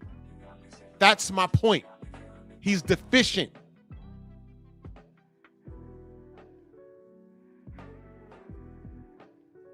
Yeah, all right, that's deep. This is a deep conversation. I might have to take this to Patreon and make it free so everyone can get in on it. Oh, I know about that, K-Rod. I know. That word is deep. That word is deep. We call them coolies up here. The light-skinned niggas with the good hair. Good hair. What's good hair? Shakur's hair. His hair curly. Because his dad is what? Puerto Rican. But there's certain dudes, the mulattoes over there in New Orleans and over there, the Midwest, they're light-skinned with curly hair because they had white in their bloodline. It's a whole thing, bro. The black seed has been diluted several times, bro. Several times. More than that, hundreds of times. And we're the only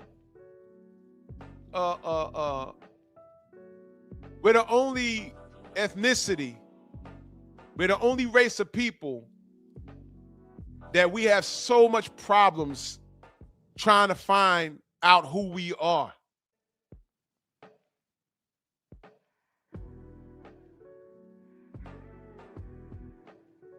You got to do DNA testing.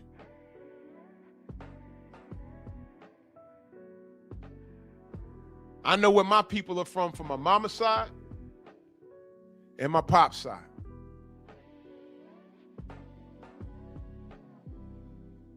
Anyway, we actually didn't get off topic because all of this is relevant. And I wanted to remind you guys, when the topic of Deontay Wilder and Fury comes up, if they can't tell you who Danny Kinahan is, then they don't deserve to talk to you. Unless they want to sit there and learn about it and say, oh, nah, well, who's that? Because there have been a couple of people, literally 2 people, that when I explained it and sent them links, they've gotten back to me and said, oh, shit, I didn't know about none of this. This is what the brother was dealing with? Yes. I'm not making this up. Listen, man, our brother lost to Zilly Zong. Did we act the same way? No. Our brother lost to Joseph Parker. Did we behave the same way? No. But you strike a nerve when it comes to Fury because we know what he did. And we're the only people that stand up to this bullshit. And they undermined the heavyweight champion of the world. I blame Mauricio Suleiman. I blame Bob Arum. And Bob Arum's no saint. Did the FBI not raid his place of business? Did he not admit in court that they fix fights? So if the FBI invaded his place of business and he took the stand and admitted to fixing fights, what makes you think that there is not a no black fighter rule in their offices that Cameron Duncan confirmed? But you motherfuckers want to insist that there's no racism in boxing. If you're not willing to even listen to that conversation, don't fucking talk to me. And I'll land my plane there, man. Salute to everybody in the Venmo, the Zelda, Cash App, the Super Chat, man. Love you guys. Y'all make sure y'all go subscribe to Art Hostage. He knows this shit better than I do. Go subscribe to Art Hostage. Click on his name in the chat. Go to his channel. Because we got the game on Daniel Kinahan from him. And he's over there in the UK. Stand on business, Art. Salute to you. And y'all remember, The devil is a motherfucking liar. So you know I ain't worried. Biatch. Stupid bitch. General's on. Let's keep this ball bouncing, man. I'll see you tomorrow, Monkey Tuesday, man. Bronx on deck. Move! Why are you gay? Who says I'm gay? You are gay.